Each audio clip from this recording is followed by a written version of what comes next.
There is a difference that is very fundamental and it's very big between what is known today as change management and what we have been calling for some time change leadership.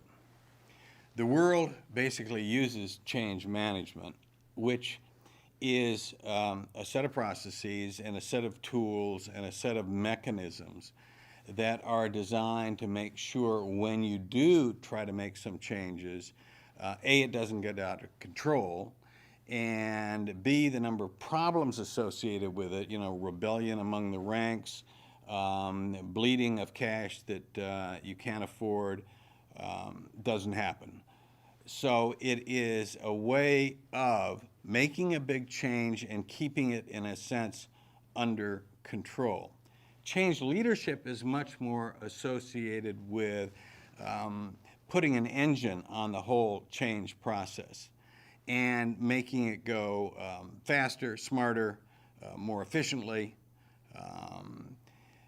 It's more associated, therefore, with large-scale changes.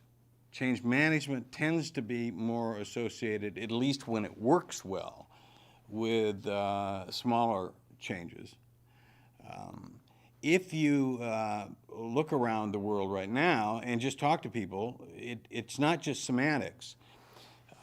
Everybody talks about managing change and change management because that's what they do. If you look at all of the tools, they're trying to push things along, but it's trying to minimize disruptions, i.e. keep things under control. It's trying to make sure change is done efficiently in the sense of you don't go over budget, another control piece. It's done with little change management groups inside corporations, sometimes external consultants that are good at that, training in change management. It's done with task forces that are basically given the whole goal of push this thing along but keep it under control.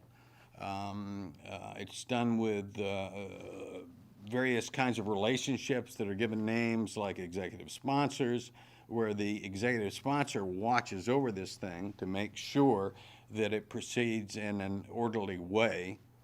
And change leadership is just fundamentally different. It's an engine. It's more about urgency. It's more about masses of people who want to make something happen.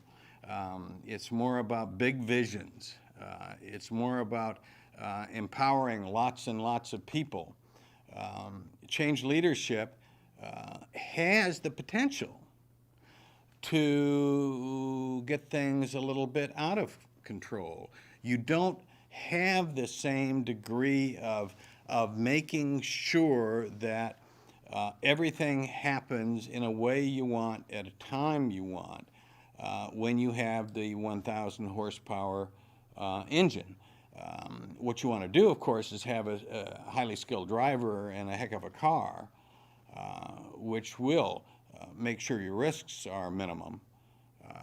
But it is fundamentally different. The world, as we all know right now, talks about, thinks about, and does change management. The world, as we all know, doesn't do much change leadership, since change leadership is associated with the bigger leaps that we have to make, associated with windows of opportunity that are coming at us faster, staying open less time, bigger hazards and bullets coming at us faster. So you really have to make a larger leap at a faster speed.